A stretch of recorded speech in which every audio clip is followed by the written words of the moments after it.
Jormungandr era particularmente odiado pelo deus Thor, e há inúmeras histórias de conflito entre os dois. O ódio começou quando Thor, em companhia de outros deuses, visitaram a Terra dos Gigantes, onde se depararam com um enorme castelo. Os portões eram tão grandes que a força combinada dos deuses não foi suficiente para abri-los. Felizmente para os deuses, as barras eram tão grandes que poderiam passar por elas.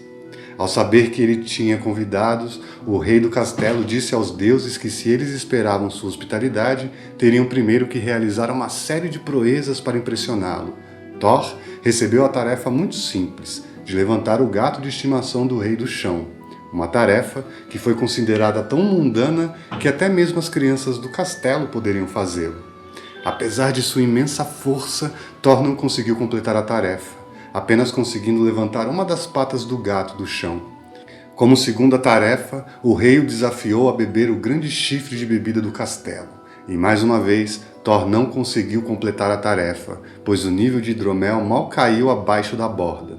Após essas falhas, Thor ficou furioso e exigiu lutar contra um dos guerreiros mais ferozes do rei. O rei riu e zombou de Thor, dizendo-lhe que o oponente inicial, que seria uma luta justa, era com a enfermeira do castelo. Thor aceitou o desafio a contragosto e começou a lutar com a idosa, mas mesmo nessa tarefa, ele falhou. Na manhã seguinte, ao sair do castelo, o rei confessou a verdade a Thor e ao resto dos deuses. As tarefas que ele lhe dera eram mais do que pareciam. Os deuses de Asgard foram enganados por poderosos encantamentos e magia. O gato de estimação do rei que Thor foi solicitado a levantar era, na verdade, Jormungandr disfarçado, e Thor quase puxou a grande serpente do mundo do fundo do oceano para o qual ele havia sido exilado. O grande chifre de bebida do qual Thor havia bebido estava conectado ao oceano, e Thor quase drenou todo o mar. A velha que superou Thor era de fato velhice, uma façanha que ninguém poderia conquistar. Depois de ouvir a verdade, Thor se virou e golpeou o rei com seu martelo, mas ele desapareceu junto com o castelo. Daquele dia em diante, Thor jurou vingança contra o rei e Jormungandr, mas não tinha ideia de onde encontrar nenhum deles.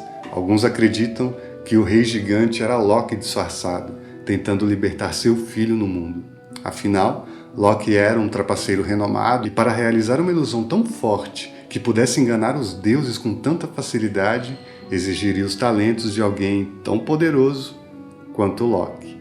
E se você gostou desse conto, não se esqueça de curtir e compartilhar esse vídeo para ajudar o nosso trabalho. E deixe aí nos comentários o que você achou mais interessante nessa história. Nos vemos numa próxima civilização. Evoé.